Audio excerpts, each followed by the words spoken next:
So let's finish with what happened to the patient.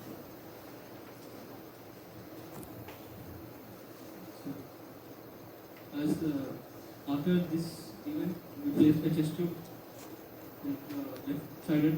Yeah, I think you must thank the pulmonary department for putting such a good chest tube, and there's a complete expansion of that massive pneumothorax. Just look, show that the previous.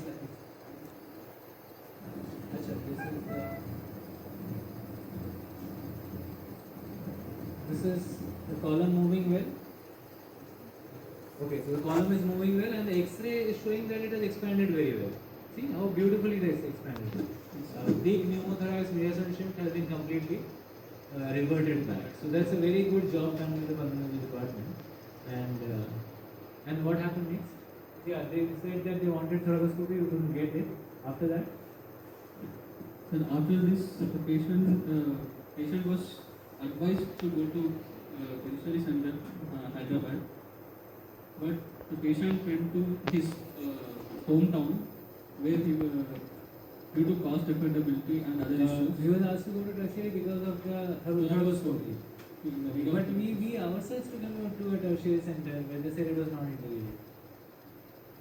Okay, so there is some confusion there, isn't it? Fine. What is it? This is a series of X-rays within the hospital station. Showing the progression of the disease. And finally the hydropneumothorax. Which is the last X-ray?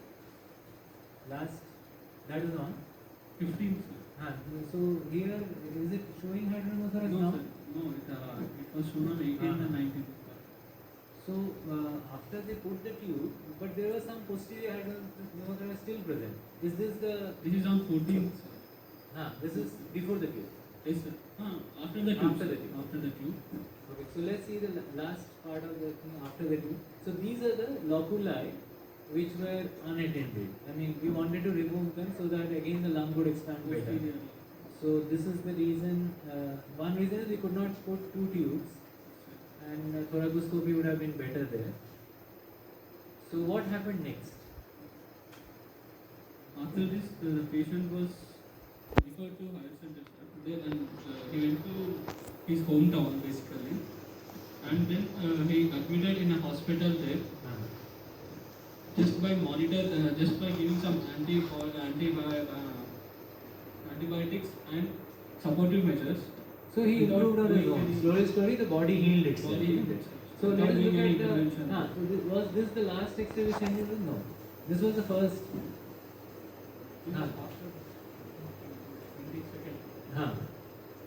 22nd was the last X-ray. 22nd. Okay, this was the last X-ray. So yeah, we can see the hydropneumothorax very well bilaterally.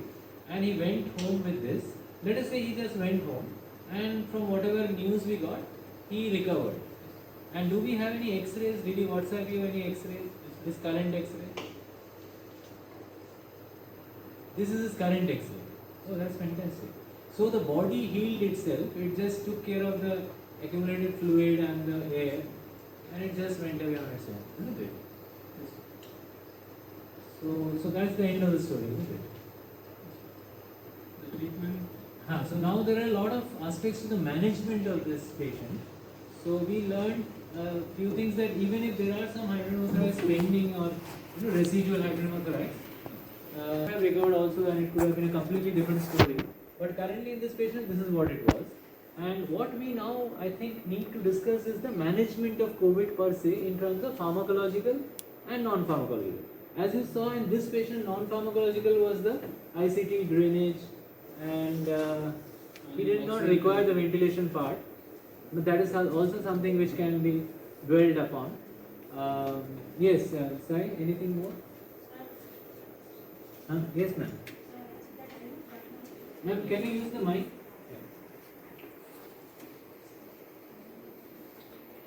At the time of diagnosis, what is the CBP? Ma'am? Complete that picture. What was the complete hemogram at the time of diagnosis? At the time of You diagnosis. showed it once and you said it was normal. Can you show us again? Yes. Yeah, this one. Just click on that. Differential from Show us what is the difference.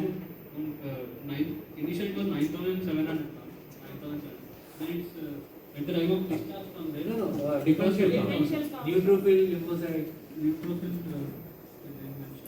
Acha, not mentioned there. Okay. Actually, it is even the viral infection and in this case lymphopenia and Yes. not there. So the differential count is important that way, that it can tell us about the lymphopenia. Oh, we have forgotten the pathology here. What is the cause for lymphopenia? Generally, viral infection lymphocytes will be there. This one. And the bacterial infection will expect the neutrophils from Neutrophil. But here it is reverse. What is the reason for it? Can we so many times I am getting the doubt. So I think we had forgotten to invite the pathology because this is essentially a hematology question and they will be answering this question as well as whatever they had planned to present. Can we invite the pathologists to come over?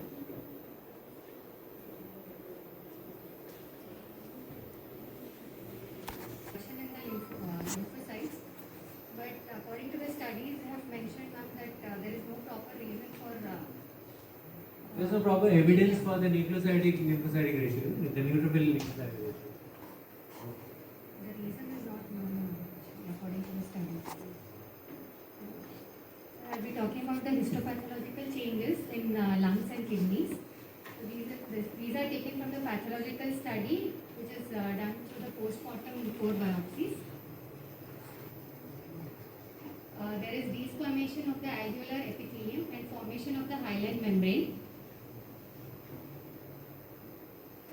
And formation of thrombus is seen. And there is fibrinoid vascular necrosis. And there is abundant inflammatory infiltrate in the alveolar lumen. And the histopathological changes in kidney shows the loss of rush borders in the proximal convoluted tubules. And there is also accumulation of necrotic debris in the lumen. And there is vascular degeneration of the tubular epithelial cells and collection of necrotic debris is seen in the lumen of the tubular cells. Inflammatory cells are seen in the tubules. And there is thrombus formation in the glomerulus. These are the studies.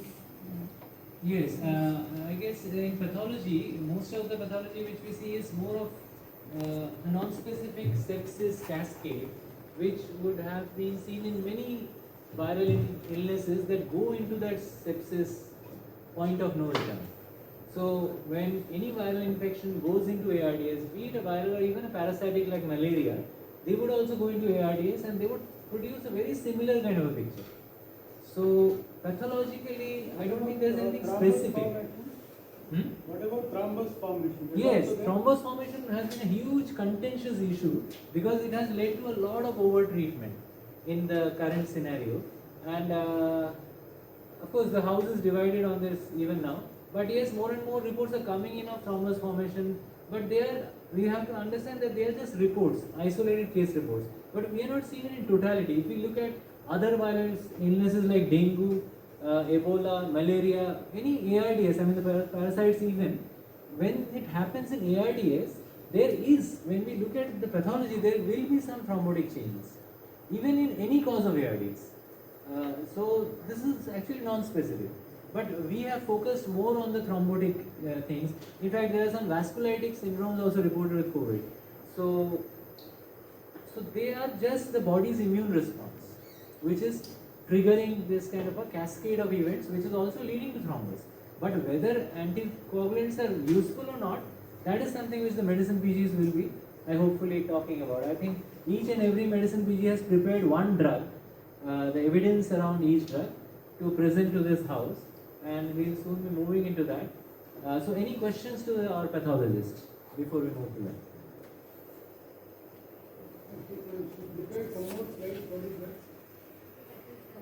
Pathogenesis, it's already been discussed. CT and X-ray in the elementary hospital. We have not found the cause. We have not answered the question of why this patient had pneumomediastinum. Yes. Why the subcutaneous emphysema? Yes, a very good question. I mean, basically, why did he have the pneumomediastinum? this would be very unusual for COVID. I mean, it's a one of a kind thing which we saw in this patient. So what was the reason for that? Ruptured bullae was the Ruptured bullae where? In the mediastinum, how does that come? Ruptured bullae, they have reported it as very